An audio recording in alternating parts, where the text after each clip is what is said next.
인정하는 거예요. 그걸 인정하고 내 삶의 타석에 서는 거야. 삶이 주는 공을 멋지게 한번 홈런 치는 거예요. 응원받는 것 가운데서 홈런을 치는 것보다 야유받는 것 가운데서 홈런을 치는 게 100배 멋있는 삶이라는 거예요. 제가 오늘 여러분께 꼭 한마디로 소개하고 싶은 이야기가 있다면, 여러분 여기까지 그 많은 시간 거쳐서 잘 오셨다는 얘기를 꼭 드리고 싶습니다. 그리고 여러분도 여러분 자신에게 여기까지 힘들게 온 자기를 한 번만 봐주고 알아줬으면 좋겠습니다.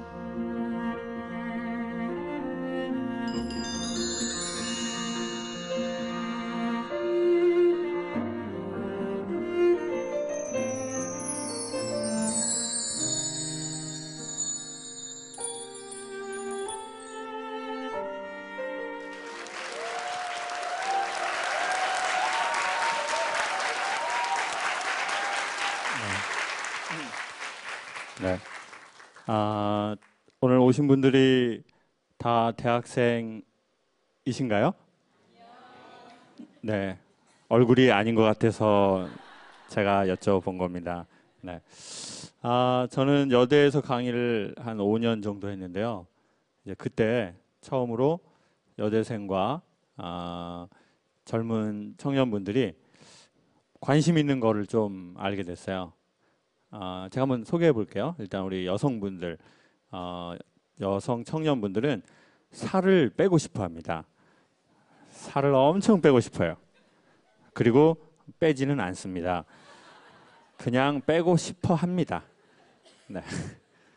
그리고 두 번째는 당연히 진로에 관심이 있죠. 앞으로 어떻게 살아야 되나. 그리고 세 번째는 오빠에 대해서 아주 관심이 많습니다. 오빠랑 잘 안 맞다는 거죠. 1학년 때 그 여학생이 수업에 들어와서 자기는 오빠를 사귀었는데 맞지 않다. 또 2학년 때도 안 맞다. 그래서 제가 너랑 맞는 오빠는 없다라는 얘기를 해줬습니다. 그게 한국에는 없다. 뭐 미국이나 이런 데 있을지 모르겠는데 한국에는 없다. 연애도 어렵고 직장 생활도 쉽지 않아요. 저는 회사 돌아다니면서 주로 강의를 하는데요. 대한민국의 웬만한 기업들이 직장 생활을 힘들어하는 이유가 있더라고요. 직장 생활은 뭐가 힘들까요, 여러분? 인간관계라고 매우 고상한 단어로 말해주셨는데 실제 현장에서는 자기 회사에 또라이가 있다라는 매우 리얼리티한 표현을 사용하죠. 여기저기 이렇게 조금 이야기를 들어보니까 연애도 좀 비슷하고요. 직장 생활이 힘든 것도 비슷하고 사람의 삶이 좀 비슷한 게 있다는 걸 좀 알게 됐어요. 강의하다가. 대한민국에는 두 주의가 있다고 생각해요. 첫 번째 물질 만능주의, 두 번째 외모지상주의인데요. 저는 그 두 주의의 현실을 좀 알게 됐어요. 저보다 돈이 100배, 1000배 많은 회장님을 만나게 됐습니다. 저는 그 회장님이 저보다 100배, 1000배 행복하지 않다는 것을 알게 됐어요. 근데 100배, 1000배 편리한 건 있습니다. 돈이 많은 건 잘 산다라고 표현하는데요. 그건 정확한 표현이 아니고 돈이 많다는 건 부자라는 뜻이래요. 그리고 잘 산다는 건 관계가 좋다라는 뜻이래요. 사이가 좋다. 우리 지금 결혼하신 여성분들 손 한 번만 펴주세요. 했던 분도 같이 손 한번 들어주십시오. 네, 그런 거 뭐 쑥스러워하지 마시고요. 그런 세상이 아니니까. 자, 손 한번 들어주세요. 솔직히. 얼굴로 봐서는 더 있을 것 같은데 손을 많이 들지 않네요. 어떤 어려운 사정이 있을 수 있다고 생각하고요. 자, 그럼 내리시고요. 나는 지금도 내 남편에게 여자로서 사랑을 받는 그런 사람이다. 라는 여성분 손 한번 들어주세요. 한 분, 두 분, 세 분, 네 분, 다섯 분이 계시네요. 놀라워요. 손을 드신 다섯 분의 여성분들이 얼굴로서는 사랑받기가 쉽지 않은 얼굴이었는데요. 자, 이게 물질 만능주의와 외모 지상주의를 깨트리는 희망의 증거거든요. 자, 사람들이 말입니다. 돈이 있으면 행복할 거라고 생각하고 얼굴이 예쁘면 연애를 잘하고 결혼 생활에 유리할 거라고 생각합니다. 예쁜 여성들이 늘 행복하다고 생각하세요? 여성분들 어떻게 생각하세요? 네? 지금 경험이 없으니까 확신은 없죠, 여러분. 지금 긴가민가 하죠. 예? 이 말의 힘은 경험이거든요. 예?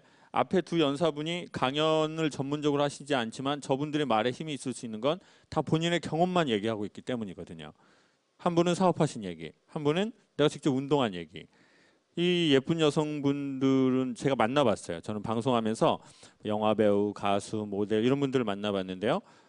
참 예쁘고 또 뭐 이렇게 뭐 몸매도 잘 관리하시고 그러는데요.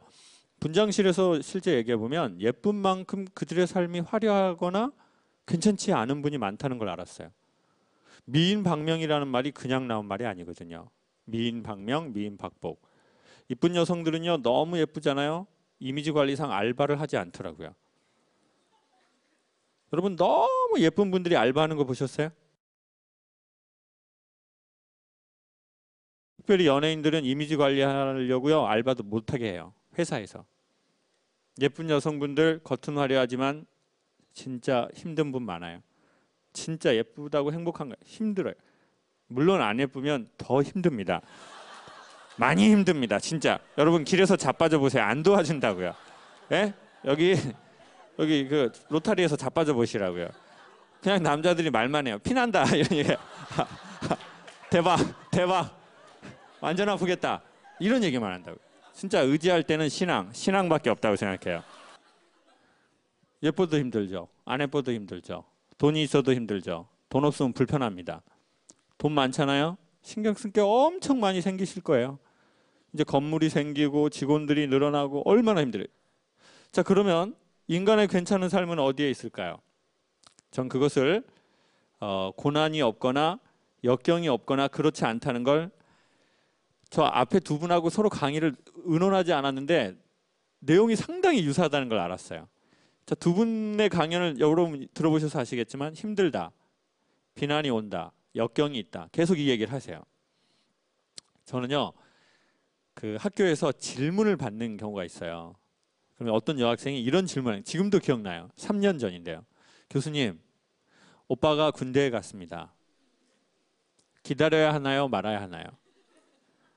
그래서 너무 좋은 질문입니다. 좋아한다면 기다리십시오.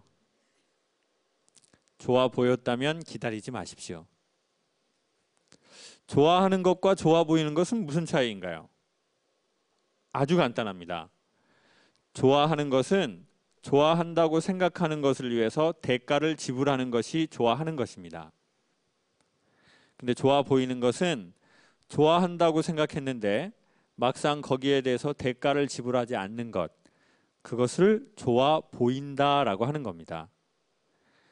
우리 여학생이 오빠가 군대에 간 건 두 사람 사이의 찬스입니다. 자, 오해하지 마세요.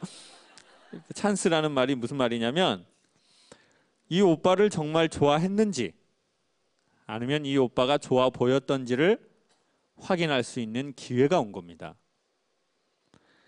오빠를 기다리는 대가를 지불한다면 우리 여학생은 오빠를 좋아하는 거니까 그 오빠랑 계속 사귀면 좋을 것 같아요. 우리 여학생은 어떤 것 같나요? 라고 했더니 가만히 있더라고요. 그러더니 좋아 보였던 것 같아요. 그래요? 그러면은 기다리지 마십시오. 그리고 오빠에게 깨끗한 종이에 편지를 쓰세요. 끝이라고 쓰세요. 그리고 걱정하지 마세요. 당신 없이 죽을 거라고 했던 그 오빠 웬만해서는 죽지 않습니다. 그리고 이건 연애입니다. 연애라는 건 뭐냐면 내가 어떤 상황에 어떤 사람에게 어떠한 일에 반응하는지를 알아보는 겁니다. 근데 여기서 알아본다는 건 뭐냐면 단순하게 그게 뭐지? 라고 이렇게 알아보는 게 아니라 내가 대가를 지불할 만한 것을 알아본다는 거죠. 정말 너무 앞에 두 분하고 얘기가 똑같지 않아요? 육상을 하는 데 있어서 엄청난 대가를 지불해야 돼요. 네. 얼마나 많은 대가를 지불했겠어요. 땀도 흘리고 근데 성과도 안 나고 힘든데 또 대가를 또 지불하잖아요. 보증금도 떼이고 뒤통수도 맞았는데 또 계속 사업을 하시잖아요. 여성분인데 몸도 막 이렇게 체격도 엄청 크지도 않으시죠? 저 가녀린 몸에서 어떻게 저런 사업을 할까? 저 에너지는 어디에서 나올까? 제가 보기에 그건 사랑에서 나오는 것 같아요. 에너지는 살에서 나오는 게 아닌 것 같아요. 그렇다면 여러분은 엄청난 사랑의 소유자거든요. 에너지는 살에서 나오는 게 아니라 사랑, 즉 좋아하는 거에서 나오는 거죠. 저는 성악을 전공했습니다. 근데 지금은 성악을 하지 않죠. 세상이 내 뜻대로 되지는 않는 듯해요. 결혼하신 여성분들 여러분의 뜻대로 됐다면 지금 남편하고 과연 살까요? 그렇지 않다고 생각합니다. 대부분은 삶은 내 뜻대로 되지 않는 경우가 꽤나 많죠. 근데요, 저는 왜 성악을 안 했냐면요. 전 졸업하고도 10년 레슨을 받았거든요. 저는 성악을 되게 좋아했어요. 그런데 제가 뭘 알았냐면 사람들이 내 노래를 좋아하지 않는다는 걸 알았어요. 남의 슬픔이 여러분의 기쁨이 되시는군요.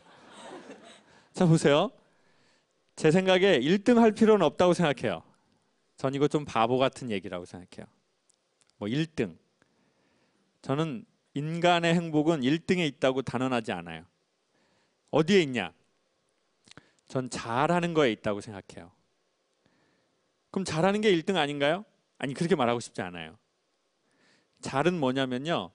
내가 좋아하는 걸 남도 좋아해 주는 게 잘이라고 하는 거래요. 내가 노래를 하는데 내가 좋아요. 자, 좋다는 건 대가를 지불하는 거라고 그랬죠? 대가를 지불함으로써 이미 보상을 받은 거예요.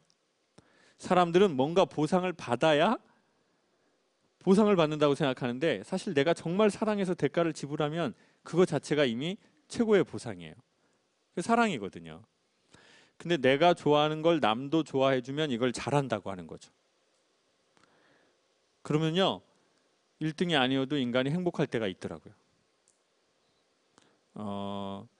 공부 1등 저는 굳이 말씀드리고 싶지 않습니다. 저는 여러분의 아이들이 1등 하려고 하지 않았으면 좋겠어요. 제 애가 아니니까요. 그냥 제 애가 1등 했으면 좋겠습니다. 1등보다 더 중요한 것, 1등을 무시하는 게 아니고요. 1등보다 더 중요한 건 전 잘인 것 같아요. 여러분이 그림을 그리시는 걸 너무 좋아해요. 근데 사람들이 여러분의 그림을 좋아해 줘요. 그러면 잘하시는 거죠. 그러면요, 그렇게 대단히 유명한 사람이 되지 않아도 제가 보기엔 좀 괜찮은 삶이 있는 것 같아요. 끝으로 이 이야기를 소개하고 마치겠습니다. 아이가 유치원을 갈 때 제가 데려다 주는 때가 있는데 어느 날 아이가 저한테 이러는 거예요. 아빠, 나 신발 갈아 신을 때 바로 가지 말고 나를 좀 보고 있어. 뭔가 마음이 그런 거예요. 이제 아이가 조금 적응을 잘 못하는 게 있더라고요. 유치원에 가서 막 울기도 하고요. 그래서 그래 아빠 여기 있을게. 얼른 가. 신발 신어. 그럼 애가 얼른 신발을 신어야 되는데 저를 보면서 계속 뭐 전문 단어인데 느그적 되면서 신발을 갈아 신어요. 이렇게. 그리고 애가 또 저에게 그러는 거예요. 아빠, 나 2층으로 올라갈 때 바로 가지 말고 거기에서 손 흔들어. 그럼 제가 뭔가 모르게 마음이 짠한 거예요. 그래 아빠 여기 있을 테니까 얼른 가. 그러면 이제 유치원 선생님이 보다 못해서 나오셔가지고 매우 친절하지만 짜증나는 목소리로 아버님 이제 들어가시면 됩니다. 아버님 아침마다 영화를 찍어야 되는구나. 어디 이민 가냐. 3시간 떨어져 있다 집에 가는데 아주 그냥 별 유배를 떤다. 아버님 이러면서 이런 목소리로 저를 쫓아내요. 그리고는 애를 연행해서 들어가죠. 그러면 이제 애가 계속 끌려가면서 저에게 이제 이렇게 그럼 제가 이제 얼른 가. 근데 이제 아이가 이렇게 가는데 정말 시간이 천천히 가는 거예요. 그리고는 전에 엄마가 저에게 하셨는데 그때는 안 들렸던 소리가 실제 왼쪽 귀에서 들렸어요. 엄마가 해남 분이시거든요. 저에게 이러시는 거예요. 창호가 너 느그딸 귀엽지? 엄마도 너 그렇게 키웠어잉? 근데 갑자기 눈물이 나는 거예요. 엄마가 실제 계시지도 않는데. 아, 내가 누군가에게 이런 사람이었나? 그리고는 마음에 좀 상처들이 이렇게 녹는 것 같더라고요. 강의를 아무리 잘해도 제가 세상을 다 가진 것 같은 느낌을 느낀 적은 없거든요. 그냥 감사하다, 고맙다, 즐겁다.